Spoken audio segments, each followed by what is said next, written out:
it applies to everybody. And the judges, the police officers, the welfare workers, the defects, everybody is under siege.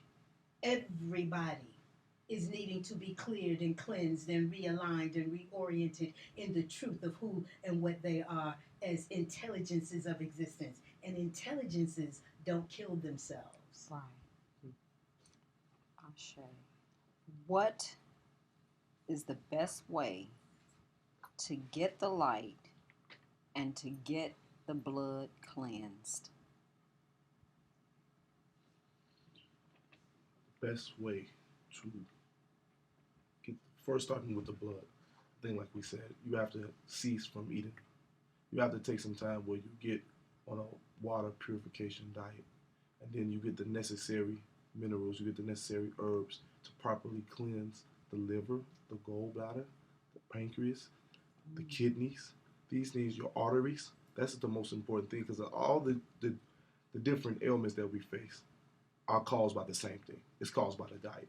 A stroke, a heart attack, this, high cholesterol, paralysis, all these things are directly correlated with our diet. They just attack different parts of the body, but it's all diet related. Once we understand that, then that allows us to readdress how to cleanse ourselves and how to properly detox ourselves.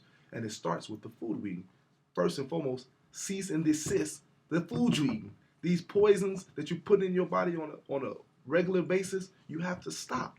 We're not just saying that because we're doing it or we're eating it and we want you to be like us. We're saying it because we want you to live. And you're literally killing yourself by consuming these things. You have to stop. That's the first and foremost. And that's the way you can start to be in a position to receive the light. Because you're not going to be able to accept no truth if your diet is composed of death and despair and pain. Like Sister Adama said, you're consuming the very spirits that are going through genocide. It's like eating the slaves from the transatlantic slave trade. It's the same mentality. The despair, the anguish, the pain, the frustration, the angst. All the things that these animals are going through, you are consuming. And then on top of that, all the drugs that they're pumping into them, the antibiotics, the steroids. They don't do nothing to make you hungry.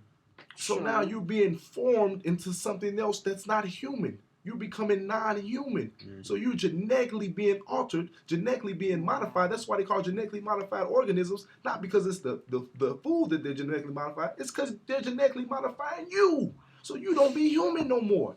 This is an assault on humanity. It's to totally disconnect us from being our persons that we were intended to be by God Almighty. And if we don't understand that, we're never going to fix this situation. And that's why in most cases we've become so angry, so mad, so nefarious, so conniving, so backstabbing, is because we don't have any identity. We don't have any being. We're soulless at this point because we've been genetically modified.